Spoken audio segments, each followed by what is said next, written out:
apabila seorang wanita yang sudah pernah menikah lalu berpisah ya dan merencanakan menikah lagi, tapi dari pihak keluarga kurang merestui karena alasan jauh, akan tetapi tetap bersikukuh untuk menikah, apakah berdosa? Jazakallahu khair.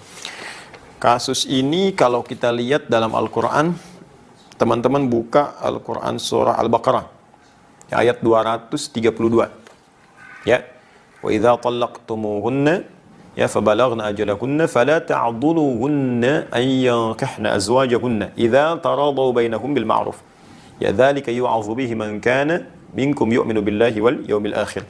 Baik, kata Allah bahkan di ujungnya dzalikum azka lakum athhar ya.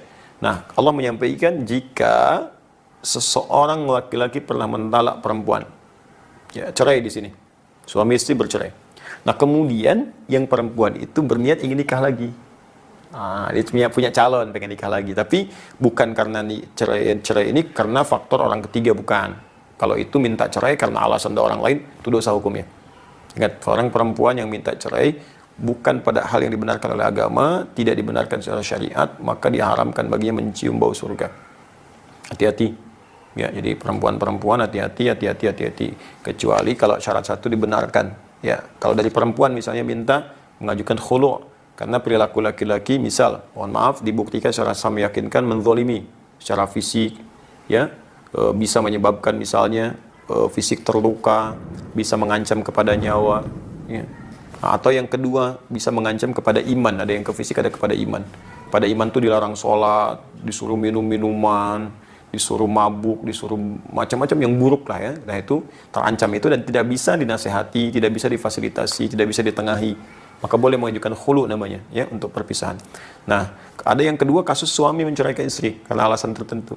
Nah, kata Al-Quran, kalaupun kemudian terjadi perpisahan itu, lalu si perempuan mendapatkan calon yang dia lihat bisa menjadi imam yang baik, ya, persyaratan-persyaratan kebaikan terpenuhi secara syar'i, maka nasihat Al-Quran, fala ta'dhuluhunna, kata Allah, hei para wali, jangan persulit mereka untuk menikah. Ya, beri jalan. Nah, Al-Quran itu sangat indah, sangat sayang, karena tidak mudah status perempuan yang baru berpisah, apalagi di masyarakat disebut dengan nama tertentu, mendapatkan pasangan-pasangan yang bisa membimbing kembali, itu tidak mudah. Ya, tidak mudah. Karena itu Al-Quran begitu melihat peluang seperti itu, dicek dulu. Kalau memang orangnya baik, tidak menyulitkan, dan komitmen menjadi imam yang baik di keluarga, maka permudah, jangan persulit. Karena tidak mudah menemukan lagi kemudian orang yang ingin membimbing. Nah, jadi itu kondisinya. Ini alasannya karena jauh. Alasan jauh itu kan relatif. Ya, jauh sekarang mudah dijangkau. Ya, ada dengan jauh itu termasuk bukan termasuk syarat syariat. Ya, bukan termasuk syarat syariat. Coba bayangkan, bukankah banyak juga sekarang orang bilang LDR, ya, masya Allah ada hubungan jarak jauh gitu. Nah, tapi mohon maaf, kalau kita lihat zaman-zaman dulu juga betapa banyak orang-orang menikah dan LDR itu sering terjadi. Bahkan dulu nggak ada gadget, ya, nggak ada media sosial, nggak ada telepon sama sekali. Kontaknya paling-paling kontak batin, terus datang kemudian hari. Ya, bukankah Nabi Ibrahim pernah terpisah jauh?